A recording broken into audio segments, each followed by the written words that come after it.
Hey, what's up? Pradeep here, Assistant Professor of Political Science, Government Law College, Ramnagar. Shout out to Dr. Uma Devi, Assistant Professor of Political Science, Government First Grade College, Vijayanagar, Bangalore. In this session, we are going to see the principles of India's foreign policy. ಈ ಸೆಷನ್ನಲ್ಲಿ ನಾವು ನೋಡುವಂಥ ವಿಷಯ ಯಾವುದು ಎಂದರೆ ಭಾರತ ವಿದೇಶಾಂಗ ನೀತಿಯ ಪ್ರಮುಖವಾಗಿರುವಂತಹ ತತ್ವಗಳು. ತತ್ವಗಳು ಅಂದರೆ ಏನು? ಯಾಕೆ ಭಾರತದ ವಿದೇಶಾಂಗ ನೀತಿಗೆ ತತ್ವಗಳು ಅವಶ್ಯಕವಾಗಿರುತ್ತದೆ? What do we understand by principles? Why do we need to have principles for foreign policy?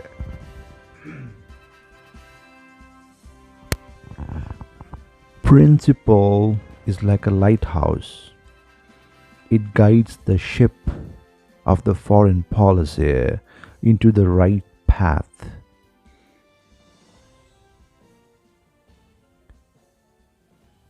ತತ್ವಗಳು ಯಾಕೆ ಅವಶ್ಯಕವಿರುತ್ತದೆ ಎಂದರೆ ವಿದೇಶಾಂಗ ನೀತಿಯನ್ನು ಉತ್ತಮಗೊಳಿಸಲು, ವಿದೇಶಾಂಗ ನೀತಿಯ ಆಸೆ ಆಕಾಂಕ್ಷೆಗಳನ್ನು ಈಡೇರಿಸಲು ಒಂದು ರೀತಿಯಲ್ಲಿ ದಾರಿದೀಪವನ್ನು ಹಾಕಿಕೊಡುತ್ತದೆ. ಆ ಒಂದು ಕಾರಣಕ್ಕೋಸ್ಕರ ವಿದೇಶಾಂಗ ನೀತಿಯ ಮೂಲ ತತ್ವಗಳು ಅತ್ಯಂತ ಮುಖ್ಯವಾದುದು. ಈ ತತ್ವಗಳು ಎಲ್ಲಿಂದ ಬರುತ್ತೆ? ಯಾರು ಇದನ್ನು ಮಾಡ್ತಾರೆ ಅಂತ ಹೇಳಿದ್ರೆ ಇದಕ್ಕೆ ಉತ್ತರ ನಮ್ಮ ದೇಶದ ಐತಿಹಾಸಿಕ ನಿಲುವು ಮತ್ತು ಐತಿಹಾಸಿಕ ಅನುಭವ, ನಮ್ಮ ಸಂಸ್ಕೃತಿ, ನಾವು ನೋಡುವಂತಹ ವಿಶ್ವದ ದೃಷ್ಟಿಕೋನ ಎಲ್ಲವೂ ಸೇರಿ ತತ್ವಗಳು ರೆಡಿಯಾಗತ್ತೆ. ಭಾಳ ಸಿಂಪಲ್ ಎಕ್ಸಾಂಪಲ್ ಕೊಡಬೇಕು ಅಂದರೆ, ಆ ಕಾಲದಿಂದಲೂ ನಾವು ನೋಡಿದರೆ ನಮ್ಮ ದೇಶ ಬೇರೆ ದೇಶಗಳ ಮೇಲೆ ಆಕ್ರಮಣ ಮಾಡಿದಂತಹ ಸನ್ನಿವೇಶಗಳು ಇರೋದಿಲ್ಲ. ಅತ್ಯಂತ ಶಾಂತಿ ಸ್ವರೂಪದ ರಾಷ್ಟ್ರ ಅಂದರೆ ಅದು ಭಾರತ. ಗೌತಮ ಬುದ್ಧ ಶಾಂತಿಯ ಸಂಕೇತವನ್ನು ಸಾರಿ ಭಾರತದ ಹಿರಿಮೆಯನ್ನು ಎತ್ತರಕ್ಕೆ ತೆಗೆದುಕೊಂಡು ಹೋದಂತಹ ವ್ಯಕ್ತಿ. ಅಂತಹ ತತ್ವಗಳು ಆಧುನಿಕ ಭಾರತದ ವಿದೇಶಾಂಗ ನೀತಿಯಲ್ಲಿ, ನಮ್ಮ ರಾಷ್ಟ್ರ ನೋಡುವಂಥ ದಿಕ್ಸೂಚಿಯಲ್ಲಿ ಅಡಕವಾಗಿರುತ್ತದೆ. ನಮ್ಮ ಸಂವಿಧಾನದಲ್ಲಿ ವಿಧಿ 51ರ ಅಡಿಯಲ್ಲಿ ನಾವು ನೋಡುವಂತಹ ತತ್ವಗಳು ಏನು ಅಂದರೆ, promotion of international peace and security, ಅಂತಾರಾಷ್ಟ್ರೀಯ ಶಾಂತಿ ಮತ್ತು ಭದ್ರತೆಯನ್ನು ಪ್ರೋತ್ಸಾಹಿಸುವಂಥದ್ದು ನಮ್ಮ ದೇಶದ ನೀತಿಯಾಗಿದೆ. Friendly relation with other countries, ಇತರ ರಾಷ್ಟ್ರಗಳೊಡನೆ ಸ್ನೇಹ ಸಂಬಂಧಗಳನ್ನು ಬೆಳೆಸುವಂಥದ್ದು. Respect for international law and international organisations like the UN, ಅಂತಾರಾಷ್ಟ್ರೀಯ ಕಾನೂನುಗಳು ಮತ್ತು ಅಂತಾರಾಷ್ಟ್ರೀಯ ಸಂಘಟನೆಗಳಿಗೆ ಗೌರವವನ್ನು ಸೂಚಿಸುವಂತಹ ತತ್ವನೂ ನೋಡುತ್ತೇವೆ. ಅಂತಿಮವಾಗಿ ಅಂತಾರಾಷ್ಟ್ರೀಯ ವಿವಾದಗಳನ್ನು ಶಾಂತಿಯುತವಾಗಿ ಬಗೆಹರಿಸಿಕೊಳ್ಳುವಂಥದ್ದು ಕೂಡ ನಾವು ನೋಡ್ತಾ ಇದ್ದೀವಿ. ಇದರ ಜೊತೆಯಲ್ಲಿ ನಮ್ಮ ವಿದೇಶಾಂಗ ನೀತಿಯು ಮತ್ತೆ 5 ಪ್ರಮುಖ ತತ್ವಗಳನ್ನು ಒಳಗೊಂಡಿರುತ್ತದೆ. ಅದು ಯಾವುದು ಎಂದರೆ ಪಂಚಶೀಲ್, the policy of non-alignment, the policy of anti-colonialism and anti-racism, peaceful settlement of international disputes,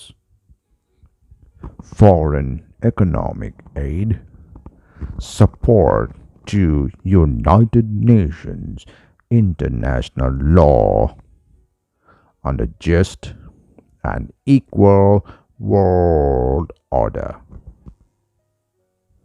ಈ 5 ಪ್ರಮುಖ ತತ್ವಗಳು ಯಾವುದು ಎಂದರೆ ಪಂಚಶೀಲ,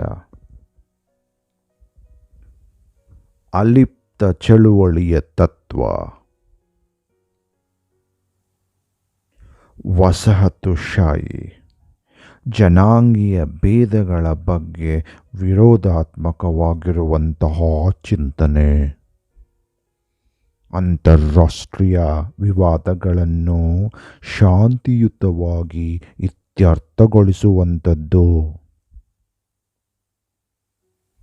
ವಿದೇಶಾಂಗ ಆರ್ಥಿಕ ಅನುದಾನ, ವಿಶ್ವಸಂಸ್ಥೆಗೆ ಸಹಕರಿಸುವಂಥದ್ದು, ಅಂತಾರಾಷ್ಟ್ರೀಯ ಕಾನೂನನ್ನು ಸಂರಕ್ಷಿಸುವಂಥದ್ದು, ಪಾಲಿಸುವಂಥದ್ದು ಮತ್ತು ವಿಶ್ವದ ವ್ಯವಸ್ಥೆ ನ್ಯಾಯಿಕವಾಗಿರಬೇಕು ಮತ್ತು ಸಮಾನವಾಗಿರಬೇಕು.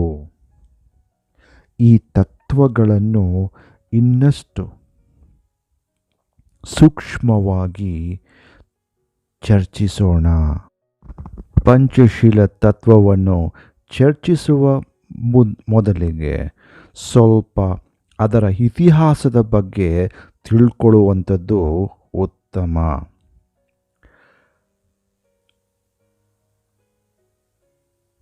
ಪರಾಂಜಪೆ ಅಂತ ಭಾರತದ ರಾಯಭಾರಿಗಳಿದ್ದಾರೆ. ಅವರು ಚೀನಾದ ಬಗ್ಗೆ ಬಹಳ ಉತ್ತಮವಾಗಿರುವಂತಹ ಸಂಶೋಧನೆಯನ್ನು ಮಾಡಿದ್ದಾರೆ. ಅವ್ರು ಹೇಳೋ ರೀತಿಯಲ್ಲಿ ಆ ಸಮಯದಲ್ಲಿ ಚೀನಾದ ನಾಯಕ ಶೌ ಎನ್ಲಾಯ್ ಇವರು ಭಾರತದ ಡೆಲಿಗೇಷನ್ನನ್ನು ಸ್ವೀಕರಿಸುವ ಸಮಯದಲ್ಲಿ ಚೀನಾದ ವಿದೇಶಾಂಗ ನೀತಿಯಲ್ಲಿ ಈ ಪಂಚಶೀಲ ಎಂಬ 5 ತತ್ವಗಳನ್ನು ಅಳವಡಿಸ್ಕೊಂಡಿರುತ್ತೆ.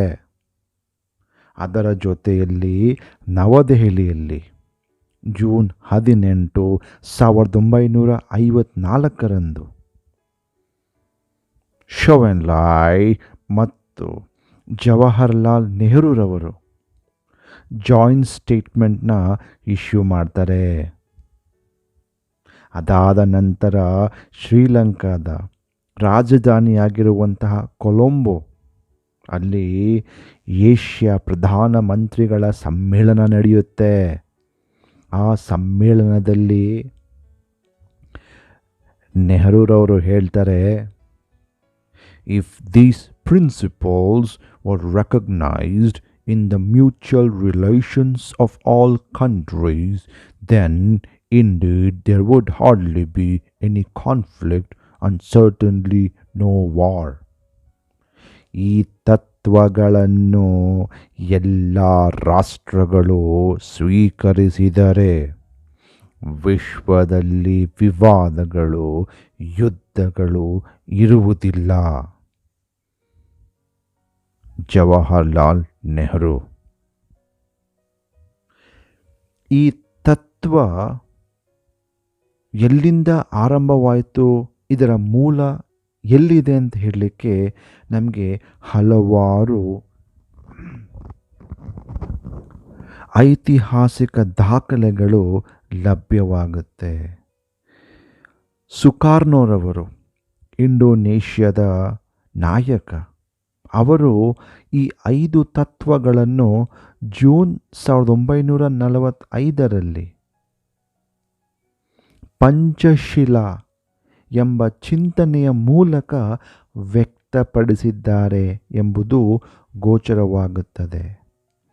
ನಂತರದಲ್ಲಿ 1955ರಲ್ಲಿ ಈ 5 ತತ್ವಗಳನ್ನು ಬ್ಯಾಂಡಂಗ್ ಸಮ್ಮೇಳನದಲ್ಲಿ ಸ್ವೀಕರಿಸಲಾಗುತ್ತದೆ ಮತ್ತು ಈ ಪಂಚಶೀಲ ತತ್ವಗಳನ್ನು ವಿಶ್ವಸಂಸ್ಥೆಯ ಸಾಮಾನ್ಯ ಸಭೆಯು 1957ರಲ್ಲಿ ಅಳವಡಿಸಿಕೊಳ್ಳಲಾಗುತ್ತದೆ.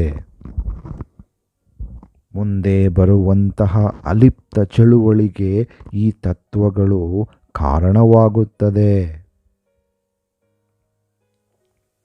ನೋಡಿ, ನಾವು 5 ತತ್ವಗಳ ಬಗ್ಗೆ ತಿಳ್ಕೊಳ್ಳೋಣ.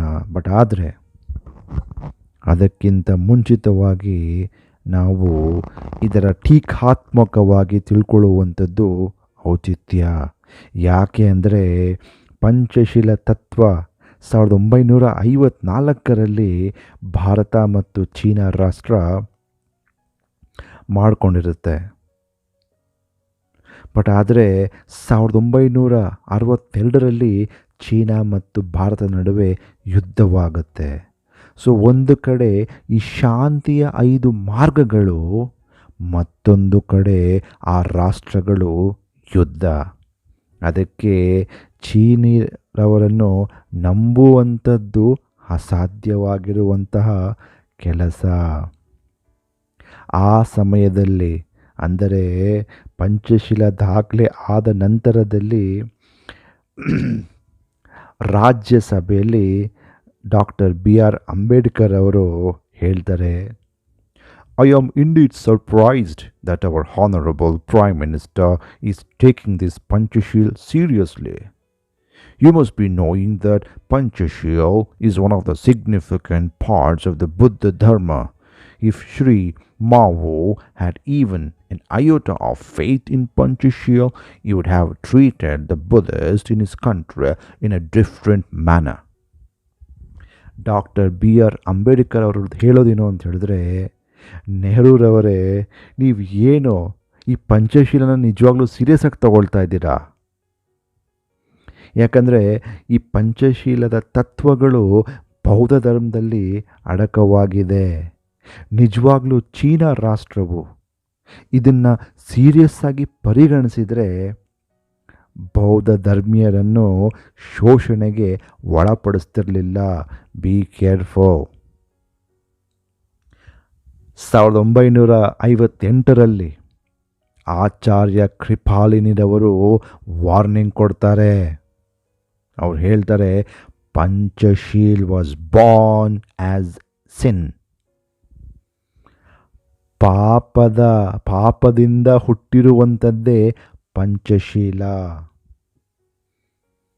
ಯಾಕಂದರೆ ಆ ಸಮಯದಲ್ಲಿ ಚೀನಾ ಟಿಬೆಟ್ನ ಆಕ್ರಮಿಸುತ್ತಾ ಇರುತ್ತೆ.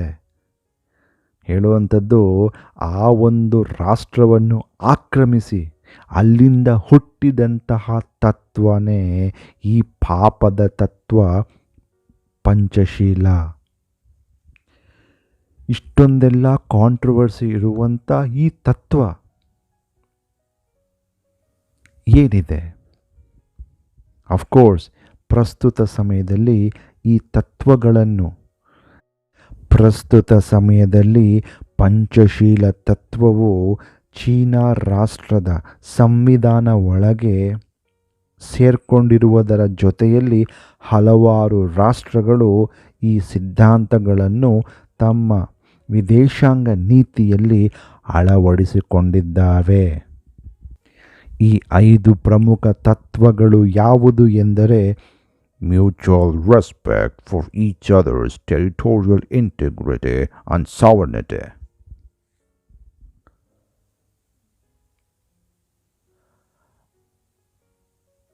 ಪರಸ್ಪರ ಗೌರವ. ಯಾವುದಕ್ಕೆ ಗೌರವ? ನಮ್ಮಿಬ್ಬರ ನಡುವೆ ಇರುವಂತಹ ಭೂಪ್ರದೇಶ ಮತ್ತು ಪರಮಾಧಿಕಾರ. ನೆನಪಿರಲಿ, ಪಂಚಶೀಲದ ತತ್ವ ಭಾರತ ಮತ್ತು ಚೀನಾ 1954ರಲ್ಲಿ ಮಾಡಿಕೊಂಡಿರುವಂಥದ್ದು. So mutual respect for each others territorial integrity and sovereignty. ಎರಡನೇ ಪ್ರಮುಖವಾಗಿ ಕಂಡುಬರುವಂತಹ ತತ್ವ non aggression against each other. ನಾವು ನಿನ್ನ ಮೇಲೆ ಹೆದರಿಸೋದು ಬೇಡ, ಯುದ್ಧ ಮಾಡುವಂಥದ್ದು ಬೇಡ, ನೀನು ನನ್ನನ್ನು ಹೆದರಿಸಬೇಡ, ಯುದ್ಧ ಮಾಡುವಂಥದ್ದು ಬೇಡ. ಅಗ್ರೆಷನ್, ಹೆದರಿಸುವಂಥದ್ದು, non aggression. Non interference in each others internal affair. ನಮ್ಮ ರಾಜ್ಯಗಳ ಆಂತರಿಕ ವಿಷಯಗಳಿಗೆ ನಾವಿಬ್ಬರು ಕೂಡ ತಲೆ ಹಾಕೋದು ಬೇಡ. ಈಕ್ವಾಲಿಟಿ ಆನ್ ಮ್ಯೂಚುವಲ್ ಬೆನಿಫಿಟ್, ಸಮಾನತೆ ಮತ್ತು ಪರಸ್ಪರ ಉಪಯುಕ್ತತೆ. ಐದನೇ ತತ್ವ ಪೀಸ್ಫುಲ್ ಕೋಎಕ್ಸಿಸ್ಟೆನ್ಸ್, ಶಾಂತಿಯುತವಾಗಿ ಇಬ್ಬರು ಸಹಬಾಳ್ವೆಯಿಂದ ಬದುಕೋಣ. ಈ ತತ್ವಗಳನ್ನು ನಾವು ಕೇವಲ ಟೀಕಾತ್ಮಕವಾಗಿ ಚೀನಾ ರಾಷ್ಟ್ರವನ್ನು ಹೊರತುಪಡಿಸಿ ಸಾಮಾನ್ಯವಾಗಿ ಭಾರತದ ವಿದೇಶಾಂಗ ನೀತಿಯಲ್ಲಿ ನಾವು ನೋಡಿದಾಗ ನಮಗೆ ಇದರ ವೈಶಿಷ್ಟ್ಯತೆ ಗೊತ್ತಾಗುತ್ತದೆ. ಭಾರತವು ಪಾಲಿಸುವಂತಹ ವಿದೇಶಾಂಗ ನೀತಿಯ ಅಡಿಪಾಯವಾಗಿ ಈ ಪಂಚಶೀಲ ತತ್ವಗಳು ನೋಡ್ಬೋದು. ಭಾರತವು ಮೊದಲನೆಯ ತತ್ವ ಸೂಚಿಸುವಂತೆ ಬೇರೆ ರಾಷ್ಟ್ರಗಳ ಭೂಪ್ರದೇಶವನ್ನು ಗೌರವಿಸುತ್ತದೆ ಮತ್ತು ಅದರ ಪರಮಾಧಿಕಾರವನ್ನು ಕೂಡ ರೆಸ್ಪೆಕ್ಟ್ ಮಾಡುತ್ತೆ. ಇದು ನಾವೆಲ್ಲರೂ ಕೂಡ ನೋಡಿಕೊಂಡು ಬಂದಿದ್ದೀವಿ. ನಾವು ಯಾವುದೇ ಕಾರಣಕ್ಕೂ ನಾವು ಬೇರೆ ಒಂದು ರಾಷ್ಟ್ರದ ಭೂಪ್ರದೇಶವನ್ನು ಆಕ್ರಮಿಸಲು ನಾವು ಹೋಗೋದಿಲ್ಲ. So we respect each others territorial integrity. ಅದೇ ರೀತಿಯಲ್ಲಿ ನಾವು ಕೂಡ ಬೇರೆ ರಾಷ್ಟ್ರಗಳು ನಮ್ಮ ಭೂಪ್ರದೇಶವನ್ನು ಗೌರವಿಸುತ್ತೆ ಅಂತ ಭಾವಿಸ್ತೀವಿ. ಎರಡನೇ ಮುಖ್ಯವಾಗಿರುವಂತಹ ತತ್ವ ನೋಡಬೇಕು ಅಂದರೆ ನಾನ್ ಆಗ್ರೆಷನ್ ಎಗೇನ್ಸ್ಟ್ ಈಚ್ ಅದರ್. ಭಾರತವು ಇತರ ರಾಷ್ಟ್ರಗಳನ್ನು ಹೆದರಿಸುವುದಿಲ್ಲ, ಬೆದರಿಸುವುದಿಲ್ಲ. ಅದು ಚಿಕ್ಕ ಭೂತಾನ್ ಆಗಿರ್ಬೋದು ಅಥವಾ ಅತಿ ದೊಡ್ಡ ಚೀನಾ ಆಗಿರ್ಬೋದು. ನಾವು ಸ್ವಯಂ ಇಚ್ಛೆಯಿಂದ ಹೆದರಿಸಿ ಕೆಲಸ ಮಾಡುವ ಜನರಲ್ಲ.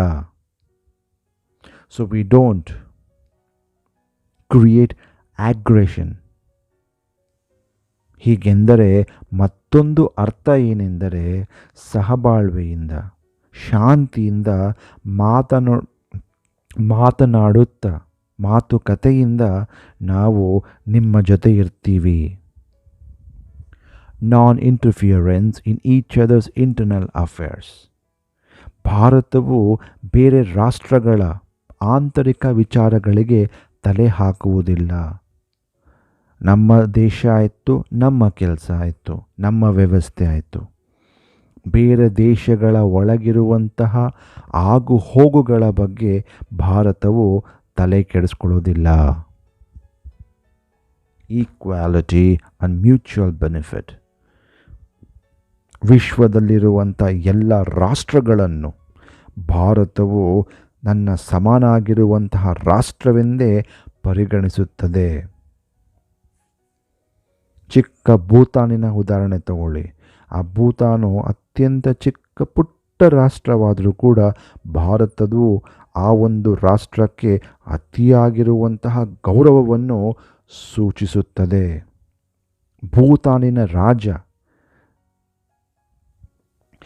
ಜಿಗ್ಮೆ ಖಿಂಗ್ವೆ ವಾಂಗ್ಚುಕ್ ರವರು ಹಲವಾರು ಬಾರಿ ನಮ್ಮ ದೇಶದ ಗಣರಾಜ್ಯೋತ್ಸವದ ಮುಖ್ಯ ಅತಿಥಿಯಾಗಿ ಆಸ್ಥಾನವನ್ನು ಸ್ವೀಕರಿಸಿದ್ದಾರೆ. ಪೀಸ್ಫುಲ್ ಕೋಎಕ್ಸಿಸ್ಟೆನ್ಸ್. ನಮ್ಮ ಮತ್ತೊಂದು ಪ್ರಮುಖವಾಗಿ ಕಂಡುಬರುವಂತಹ ತತ್ವ ಏನೆಂದರೆ ನಾವು ಶಾಂತಿಯಿಂದ ಬದುಕೋಣ, ಸಹಬಾಳ್ವೆಯಿಂದ ಬದುಕೋಣ, ಹಿಂಸಾತ್ಮಕ ರೀತಿಯಲ್ಲ. ಪೀಸ್ಫುಲ್ ಕೋಎಕ್ಸಿಸ್ಟೆನ್ಸ್. ನಾನು ಆರಾಮಾಗಿರ್ತೀನಿ, ನೀನು ಆರಾಮಾಗಿರು.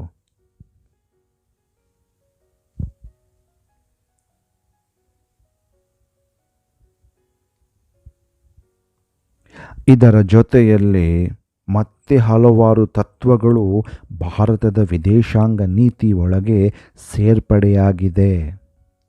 ಇಲ್ಲಿ ಕಾಣುವಂತಹ ಪ್ರಮುಖವಾಗಿರುವಂಥ ತತ್ವ ಅಲಿಪ್ತ ನೀತಿ, ನಾನ್ ಅಲೈನ್ಮೆಂಟ್. ಇದು ಹೀಗೆಂದರೆ 1947ರ ನಂತರ ವಿಶ್ವದಲ್ಲಿ 2 ಶಕ್ತಿಪಣಗಳು ಆರಂಭವಾಗುತ್ತದೆ, ಸೋವಿಯತ್ ರಷ್ಯಾ ಮತ್ತು ಅಮೇರಿಕಾ. ಭಾರತವು ಸೋವಿಯತ್ ಕಡೆನೂ ಹೋಗೋದಿಲ್ಲ, ಅಮೇರಿಕಾ ಕಡೆನೂ ಹೋಗೋದಿಲ್ಲ. ಸ್ವತಂತ್ರವಾಗಿ ಟು ಮೇಂಟೈನ್ ಈಕ್ವಿಡಿಸ್ಟೆನ್ಸ್, 2 ರಾಷ್ಟ್ರಗಳ ಗಲಭೆಯಲ್ಲಿ ತಲೆ ಹಾಕದೆ ಸ್ವತಂತ್ರವಾಗಿರುವಂತಹ ಪರಮಾಧಿಕಾರವುಳ್ಳ ವಿದೇಶಾಂಗ ನೀತಿಯನ್ನು ಮಾಡುತ್ತಾ ಬಂದಿದೆ. ನಾನ್ ಅಲೈನ್ಮೆಂಟ್. ಅಲೈನ್ಮೆಂಟ್ ಅಂತ ಹೇಳಿದ್ರೆ ಒಂದು ಕಡೆ ವಾಲುವಂಥದ್ದು. ನಾನ್ ಅಲೈನ್ಮೆಂಟ್ ಅಂತ ಹೇಳಿದ್ರೆ ನಾನು ಆ ಕಡೆನೂ ವಾಲೋದಿಲ್ಲ, ಈ ಕಡೆನೂ ವಾಲೋದಿಲ್ಲ, ಸ್ಟ್ರೈಟಾಗಿರ್ತೀನಿ. ಈ ನಾನ್ ಅಲೈನ್ಮೆಂಟ್ ಅಂದರೆ ನಾವು ಸೋವಿಯತ್ ಕಡೆನೂ ಹೋಗೋದಿಲ್ಲ, ಅತ್ಯಂತ ಹತ್ತಿರಕ್ಕೆ ಅವ್ರ ಕಡೆನೂ ಹೋಗೋದಿಲ್ಲ, ಆದರೆ ಅಮೇರಿಕಾ ಕಡೆನೂ ನಾವು ಹೋಗೋದಿಲ್ಲ. ಸೊ ನನಗೆ ನೀವು ಬೇಕು, ಇವರು ಬೇಕು, ಆ ರೀತಿ ಇರುವಂತಹ ಒಂದು ಭಾಳ ಉತ್ತಮವಾಗಿರುವಂಥ ತತ್ವ ಅಂತ ನಾವು ಇದನ್ನು ನೋಡ್ಬೋದು. ಯಾಕೆ ಅಂದರೆ ಆ ಸಮಯದಲ್ಲಿ ಭಾರತವು ಫಾಲೋ ಮಾಡ್ತಿದ್ದಂಥ ಈ ಒಂದು ಚಿಂತನೆ ಹಲವಾರು ಇತರ ರಾಷ್ಟ್ರಗಳು ಪಾಲಿಸ್ತಾ ಇದ್ದರು. ಅಫ್ಕೋರ್ಸ್ ಈ ಒಂದು ಸಿದ್ಧಾಂತಕ್ಕೆ ಸಂಬಂಧಪಟ್ಟಂತೆ ನಮ್ಮದು ಮತ್ತೊಂದು ಸೆಷನ್ ಇರುತ್ತೆ, ಅಲ್ಲಿ ಇನ್ನೂ ದೀರ್ಘವಾಗಿ ಇದರ ಬಗ್ಗೆ ಚರ್ಚೆ ಮಾಡೋಣ. The policy of resisting colonialism, imperialism and racism. India has been a victim of colonialism and racism and was such opposed to these evils in any form. ಭಾರತವು ವಸಾಹತುಶಾಹಿಯ ಚಿಂತನೆಯನ್ನು ವಿರೋಧಿಸುತ್ತಾ, ಸಾಮ್ರಾಜ್ಯಶಾಹಿ ಚಿಂತನೆಯನ್ನು ವಿರೋಧಿಸುತ್ತಾ, ಜನಾಂಗೀಯ ಭೇದ ಭಾವವನ್ನು ವಿರೋಧಿಸುತ್ತಾ 1946ರಲ್ಲಿ ವಿಶ್ವಸಂಸ್ಥೆಯಲ್ಲಿ ಈ ಜನಾಂಗೀಯ ಭೇದಗಳ ಬಗ್ಗೆ ಮೊಟ್ಟ ಮೊದಲ ಬಾರಿಗೆ ಆ ವಿಷಯನ ತಗೊಂಬಂತು. 1964ರಲ್ಲಿ 14 ಆಫ್ರಿಕಾದ ರಾಷ್ಟ್ರಗಳು ವಸಾಹತುಶಾಹಿಯ ಚಿಂತನೆಯಿಂದ ಹೊರಗಡೆ ಬಂತು. ದಕ್ಷಿಣ ಆಫ್ರಿಕಾದ ನೆಲ್ಸನ್ ಮಂಡೇಲರವರು ಜನಾಂಗೀಯ ಭೇದದ ಬಗ್ಗೆ ಆಕ್ರೋಶವನ್ನು ವ್ಯಕ್ತಪಡಿಸಿ ಗಾಂಧೀಜಿಯವರ ತತ್ವವನ್ನು ಪಾಲಿಸಿ ದಕ್ಷಿಣ ಆಫ್ರಿಕಾವನ್ನು ಮುಕ್ತಗೊಳಿಸಿದರು. ಸೊ ಹೀಗೆ ಭಾರತವು ಎಲ್ಲಿ ವಸಾಹತುಶಾಹಿವಾದ ಇರುತ್ತೋ ಅಲ್ಲಿ ಅದನ್ನು ಧಿಕ್ಕರಿಸುತ್ತಾರೆ. ಸಾಮ್ರಾಜ್ಯಶಾಹಿ ಚಿಂತನೆ ಇದ್ದರೆ ಅದನ್ನು ಕೂಡ ನಮ್ಮ ವಿದೇಶಾಂಗ ನೀತಿ ಧಿಕ್ಕರಿಸುತ್ತದೆ. ಇವತ್ತಿನ ಸಮಯದಲ್ಲೂ ಕೂಡ ಭಾರತವು ಈ ತತ್ವವನ್ನು ಪಾಲಿಸುತ್ತದೆ. ಅಂತಾರಾಷ್ಟ್ರೀಯ ವಿವಾದಗಳ ವಿಷಯಕ್ಕೆ ಬಂದಾಗ ಭಾರತವು ಇಂತಹ ವಿವಾದಗಳು ಶಾಂತಿ ಸಹನೆಯಿಂದ ಮಾತುಕತೆಯ ಮೂಲಕ, ನ್ಯಾಯ ಪಂಚಾಯಿತಿಯ ಮೂಲಕ, ಮಧ್ಯಸ್ಥಿಕೆಯ ಮೂಲಕ ಇತ್ಯರ್ಥಗೊಳಿಸಬೇಕು. ಭಾರತವು ಯುದ್ಧದ ಮಾರ್ಗವನ್ನು ಅನುಸರಿಸುವುದಿಲ್ಲ. ಯಾವುದೇ ವಿವಾದಗಳಾದರೂ ಭಾರತ ಶಾಂತಿಯುತವಾಗಿರುವಂತಹ ಇತ್ಯರ್ಥಕ್ಕೆ ಮೊದಲ ಆದ್ಯತೆಯನ್ನು ನೀಡುತ್ತದೆ. ವಿಪರ್ಯಾಸ ಅಂದರೆ 1947ರಲ್ಲಿ ಪಾಕಿಸ್ತಾನ ನಮ್ಮ ದೇಶದ ಮೇಲೆ ಆಕ್ರಮಿಸಿದಾಗ ನಾವು ಇದೇ ತತ್ವವನ್ನು ಪಾಲಿಸಿದ್ವಿ. ಅದು ಬಿಡಿ. ಬಟ್ ಇವತ್ತಿನ ಸಮಯದಲ್ಲಿ ಆ ವಿಷಯ ಇಲ್ಲ. ಈಗ ಇವತ್ತಿನ ಸಮಯದಲ್ಲಿ ಭಾರತ ಬಹಳಷ್ಟು ಮೆಚುರಿಟಿಯನ್ನು ಹೊಂದಿದೆ, ಸ್ಥಿರತೆಯನ್ನು ಹೊಂದಿದೆ. ಸೊ ಆ ಒಂದು ಕಾರಣಕ್ಕೋಸ್ಕರ ಅಂತಾರಾಷ್ಟ್ರೀಯ ಮಟ್ಟದಲ್ಲಿ ಇವಾಗ ಫಾರ್ ಎಕ್ಸಾಂಪಲ್ ರೀಸೆಂಟಾಗಿ ಇರಾನ್ನಲ್ಲಿ ಅಣುಶಕ್ತಿಯ ನೆಗೋಸಿಯೇಷನ್ ಆಗೋ ಟೈಮ್ನಲ್ಲಿ ಭಾರತವು ಆ ವಿವಾದಗಳು ಅಂತಾರಾಷ್ಟ್ರೀಯ ಮಧ್ಯಸ್ಥಿಕೆಯಿಂದ ಪರಿಹಾರಗೊಳ್ಳಬೇಕು ಅಂತ ಹೇಳ್ತು. 1990ರಲ್ಲಿ ನಡೆಯುವಂಥ 1991ರಲ್ಲಿ ನಡೆಯುವಂತಹ ಗಲ್ಫ್ ಯುದ್ಧದಲ್ಲೂ ಕೂಡ ಭಾರತವು ಅಮೇರಿಕಾದ ವಿರುದ್ಧ ಹೋಗಿ ಯುದ್ಧ ಬೇಡ, ಶಾಂತಿಯ ಮಾರ್ಗದಿಂದ ನಾವು ಇರಾಕ್ ರವರನ್ನು ಕುವೈಟ್ನಿಂದ ವಿಡ್ರಾ ಮಾಡಿಸೋಣ ಅಂತ ಹೇಳ್ತು.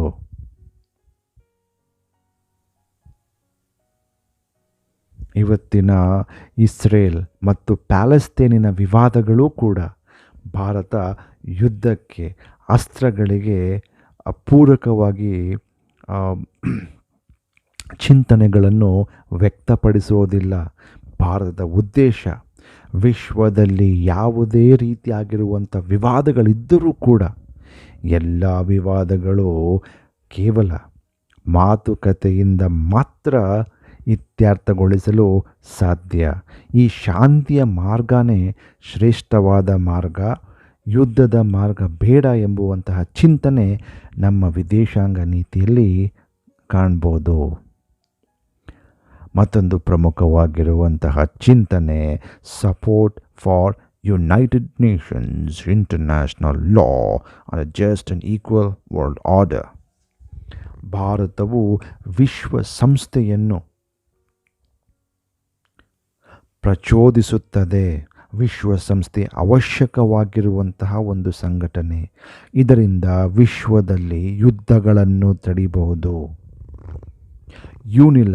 ಬೈಲ್ಯಾಟ್ರಲ್ ಆಗಿ, ಮಲ್ಟಿಲ್ಯಾಟ್ರಲ್ ಆಗಿ ಈ ಫೋರಮ್ನ ಬಳಕೆ ಮಾಡಿಕೊಂಡು ರಾಷ್ಟ್ರಗಳು ತಮ್ಮ ವಿವಾದವನ್ನು ತೀರಿಸ್ಕೋಬಹುದು.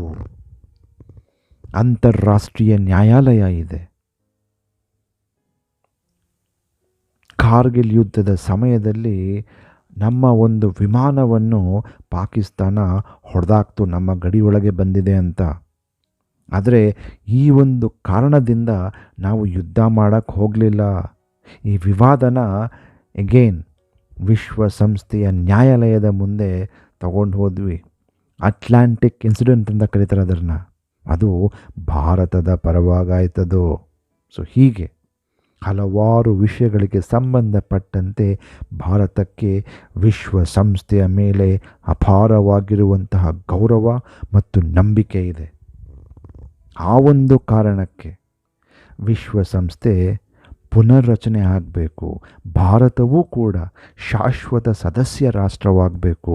ವಿಶ್ವದ ಶಾಂತಿಯ ಮಾರ್ಗದಲ್ಲಿ ಭಾರತವು ಕಾಂಟ್ರಿಬ್ಯೂಟ್ ಮಾಡಬೇಕು ಎಂಬ ಒಂದು ಆಸೆ ವ್ಯಕ್ತಪಡಿಸುತ್ತದೆ. ಜೊತೆಯಲ್ಲಿ ಅಂತಾರಾಷ್ಟ್ರೀಯ ಕಾನೂನುಗಳು ಇವತ್ತಿನ ಸಮಯದಲ್ಲಿ ಅತ್ಯಂತ ಮುಖ್ಯವಾಗಿರುವಂತಹ ಕಾನೂನು.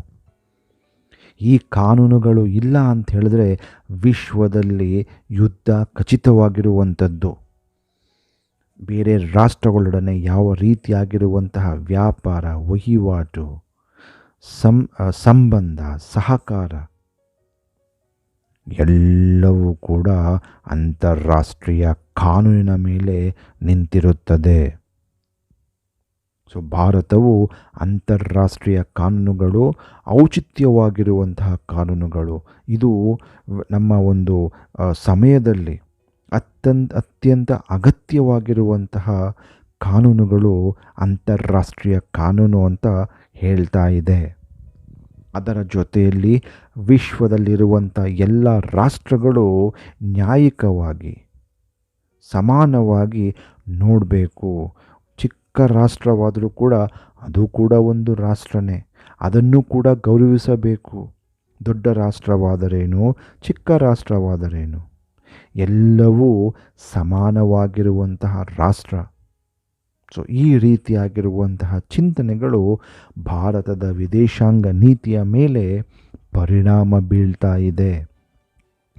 ಸೊ ಇಷ್ಟೊತ್ತು ನಾವು ಭಾಳ ಸಂಕ್ಷಿಪ್ತವಾಗಿ ಪಂಚಶೀಲ ಎಂದರೇನು, ಅಲಿಪ್ತ ನೀತಿ ಎಂದರೇನು, ಭಾರತದ ವಿದೇಶಾಂಗ ನೀತಿಯಲ್ಲಿ ಅಲಿಪ್ತ ನೀತಿ ಯಾವ ಪಾತ್ರವನ್ನು ವಹಿಸ್ತಾ ಇದೆ ಮತ್ತು ಭಾರತ ಸ್ವೀಕರಿಸಿರುವಂತಹ ವಸಾಹತುಶಾಹಿವಾದದ ವಿರುದ್ಧವಾಗಿರುವಂಥದ್ದು ಸಾಮ್ರಾಜ್ಯಶಾಹಿಯ ವಿರುದ್ಧ ಮತ್ತು ಜನಾಂಗ ಭೇದದ ವಿರುದ್ಧ ಚಿಂತನೆಗಳು ನಮ್ಮ ವಿದೇಶಾಂಗ ನೀತಿಯಲ್ಲಿ ನೋಡ್ತಾ ಇದ್ವಿ.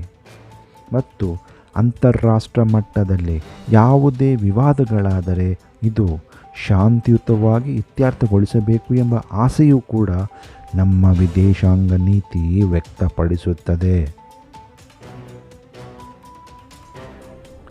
ವಿಶ್ವಸಂಸ್ಥೆಯನ್ನು ಗೌರವಿಸುತ್ತಾ ಅಂತಾರಾಷ್ಟ್ರೀಯ ಕಾನೂನುಗಳು ಅವಶ್ಯಕವಾಗಿದೆ ಎಂದು ಭಾವಿಸಿ ವಿಶ್ವದ ವ್ಯವಸ್ಥೆ ನ್ಯಾಯ ಮತ್ತು ಸಮಾನತೆಯಿಂದ ಕೂಡಿರಬೇಕು ಅಂತ ಹೇಳ್ತಾ ಇದೆ. ಇನ್ನಷ್ಟು ವಿಷಯಗಳೊಂದಿಗೆ ಮತ್ತೆ ಭೇಟಿಯಾಗೋಣ. ನಮಸ್ಕಾರ.